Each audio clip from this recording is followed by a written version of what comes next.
Okay, hi everyone. Today I'm going to be telling you about some joint work. Sorry, 1 second. Is it visible clearly? Okay, never mind. Okay, so today I'm going to be telling you about some joint work with Vitaly, Audra, and Kunal that I worked on, that we started working on last summer when I was an intern at Apple. And the primary goal of our work is to design instance optimal differentially private algorithms for density estimation in the Wasserstein error metric. And as a running example, imagine that we wanted to estimate the population density of a country, for example, Australia. And we're given a data set consisting of where people live that we collect, by a survey like the census or something like that. And we think of these as samples from some underlying distribution. And we want to output an accurate estimate of the population density of this distribution, of the population density or the density of this distribution. And we want to preserve differential privacy while doing this. So this is kind of what we want to do. Our metric of interest is the Wasserstein distance, also called the Earth movers distance or optimal transport distance. And the point is that an accurate estimate in this metric places mass in roughly the right region of the space. That is, for example, if we wanted to estimate population density, we'd want an estimate that placed like a large amount of mass close to high population regions, like big urban centers, for example, Sydney. And formally, the Wasserstein metric, or the one Wasserstein metric between two distributions P and Q, is just the infimum between all couplings of P and Q of the expected distance between 2 points that are drawn from this coupling. Or more informally, it's kind of like the minimum amount of work that you need to do to kind of turn one distribution to the other, if you thought of them as like two piles of dirt, for example. Okay. So going back to the example of population density, one natural estimator, if you weren't worried about privacy, would just be to place like a really fine grid over the map of the country and just count the number of people in each grid cell and do appropriate scaling to get an estimate of the density. And this is pretty easy to privatize as well. It's just a histogram query. And so you can use your favorite differentially private histograms algorithm. You can add Laplace noise or use stable histograms if you want some other properties and so on. But what I want to argue is that intuitively, this algorithm doesn't really optimize for Wasserstein distance because it doesn't distinguish between low and high density regions. In particular, it performs relatively poorly on low density regions because it adds noise to sort of too many cells in this region because the grid is quite fine. On the other hand, if you want to use a coarser grid to avoid this, you would perform badly on high density regions because you have more distortion that's caused by the coarser grid. And so really what you sort of want to do is to adaptively choose a grid that is coarser in low density regions, but finer in high density regions. And by intuitively, roughly by high density, we mean sort of detectable by the algorithm that like by a differentially private algorithm that is like mass larger than 1 over epsilon n. But don't worry too much about that.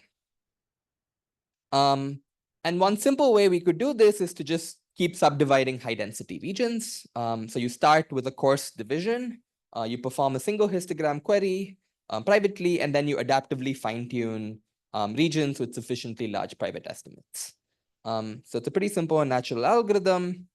And the idea is that for concentrated distributions that you expect to see with population density, for example, you would expect this to work well since you have to refine relatively few areas because only a few areas like big population centers are going to be more concentrated. And indeed, this algorithm has been suggested in many previous papers. In fact, it was even suggested in the first work on differential privacy and has been explored more recently in the context of practical papers on heat maps and things like that.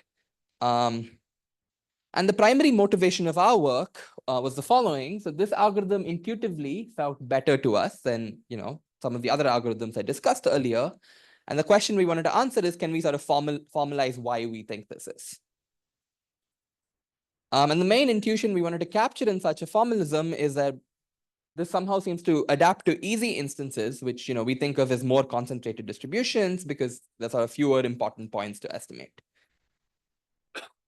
Okay, so in order to define instance optimality, I'll kind of zoom out since this definition is not just for this specific problem and rather applies to a lot of estimation problems. So let P be some class of distributions you're interested in. In our case, we won't place any restrictions on P. We'll just consider all distributions.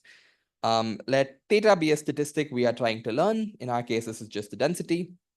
And let R of A comma P be some performance measure of the algorithm on a distribution P, which is the expected distance between the output of the algorithm and the true parameter, essentially. So this is quite general. A lot of work on estimation focuses on minimax or worst case optimality. And essentially, an algorithm is worst case optimal if its worst case error is lower than the worst case error of any other algorithm. So just for intuition, imagine that we could plot distributions on the x-axis, though you probably can't do this, and error on the y-axis, and consider two estimators with these sort of error curves on distributions. These are two estimators, A and A star. Observe that they both have the same worst case error, but just staring at these plots, most people will say that one is clearly better than the other.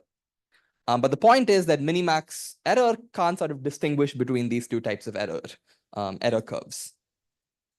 And so we want to move beyond worst case analysis. Additionally, if in terms of worst case analysis, the sort of fixed grid histogram turns out is completely equivalent to the adaptive histogram, because if you thought of just the uniform distribution, like what you do on the left is indeed optimal.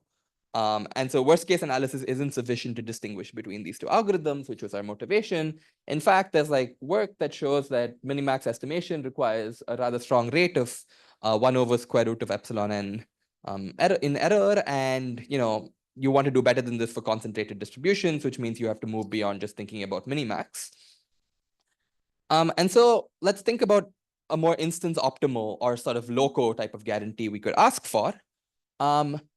And the sort of ideal one that you might come up with is that an algorithm is instance optimal if its error on every distribution is less than the error of any other algorithm on that distribution. So this is like a much stronger guarantee. But unfortunately, such a guarantee is unachievable because, just imagine the algorithm that just always ignores its data and outputs a distribution P. The error of this algorithm on P is going to be 0 because it's perfect, but, it's going to do really badly in other places. So the point is this definition doesn't quite work because we're comparing to an impossible baseline to achieve. So in our work, we instead consider relaxing this notion. So given a distribution P, we define a neighborhood, a local neighborhood around P. And we say an algorithm is instance optimal with respect to this neighborhood if it achieves sort of the minimax error restricted to the neighborhood of that distribution, which is shown in the image. Or to state it in another way, to be instance optimal with respect to a neighborhood, you sort of have to perform as well as an algorithm that has the auxiliary knowledge of being toward the neighborhood. Okay, so then the question is, how does one choose the neighborhood?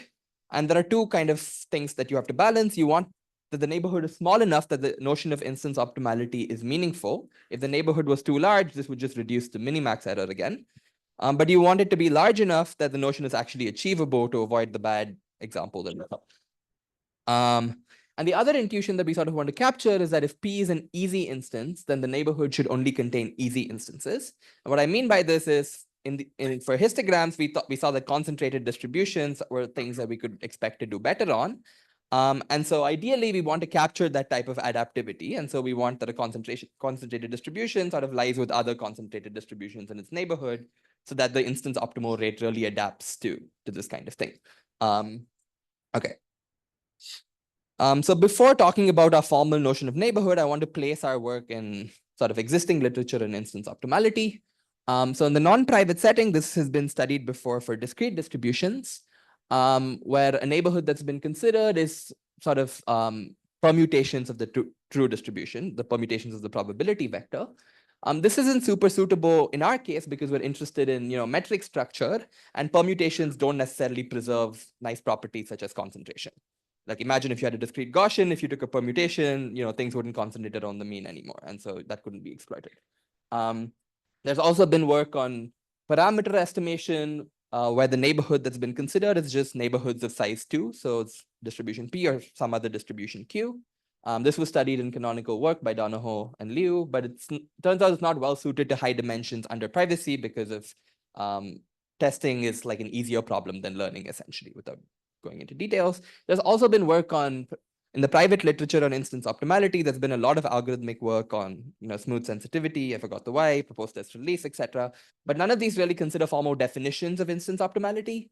And there's also been definitional work. There's this work that extends this notion of Donohoe and Liu to the private setting, but also as a result doesn't do too well for high dimensional problems. And there's also been some work on empirical problems where the notion of accuracy is with respect to an underlying data set instead of a distribution. But these notions, it turns out, don't clearly generalize to the distributional setting, and I'm happy to talk about that more offline. Okay, so in this work, the notion of instance optimality we consider as follows. The neighborhood is just the set of distributions that have a multiplicative 2 approximation in density to the true distribution. The factor of 2 isn't particularly important. You could replace it with any constant that's strictly larger than 1. But there are a couple of important properties that I want to highlight about this definition. First, to be instance optimal, you have to be competitive with an algorithm that has stored a couple of things. So you know the exact support of the distribution, and you additionally know sort of the rough concentration properties of the distribution because that's preserved in the neighborhood. And the point is that you can imagine that an algorithm that knew this information could, for example, create a better grid to do histograms over. And that's what we want to compete with. So that's the intuition behind why we select this neighborhood. And the ideal theorem we would have hoped to prove is of this form. We'd want to say that, the algorithm we looked at the beginning is for all distributions P satisfies the sort of local minimax guarantee over this neighborhood. What we prove is like a slight variation of this. On one hand, it's a generalization. So it applies for any finite metric space, which is nice. But on the other hand, you sort of pay for that for one. Like it's not really completely instance optimal. We have like these additional polylog factors. You have a factor of polylog n, but sort of a little more problematically, you have this factor of log size of the metric space, which if your metric space is really large can blow up. So I'll just finish by, I'm not going to tell you too much about how we prove this, but essentially we do this via an instance optimal algorithms for hierarchically separated tree metrics, which is sort of morally similar to the adaptive histograms algorithm we looked at. And the one thing I want to say is that it's important that we use randomization in designing the grid instead of using a fixed grid. And this is actually really important to proving instance optimality. The lower bounds are proved via using variants of the DP-SOAD's lemma, except with and the main challenge is in designing a sufficiently hard multiple hypothesis testing problem that fits into the neighborhood of any given distribution. Okay. And so in conclusion, we argue that there exists a simple algorithm that's nearly instance optimal for estimating distributions in the one Wasserstein distance. And in particular, it's competitive with an algorithm that stores the support or concentration of the distribution. And more generally, instance optimal analysis is good. It's probably better than worst case analysis. And the right notion of instance optimality probably depends on your problem, and you should think about it carefully. Yeah, thanks.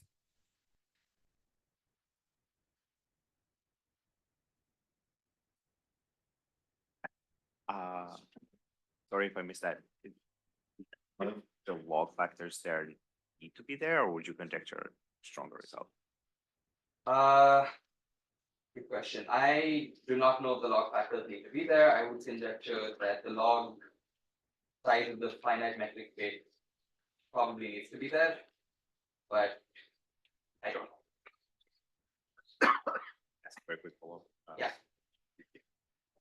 I see. Would your conjecture change if like the space was just Euclidean metric discretized or something like that, like something like that?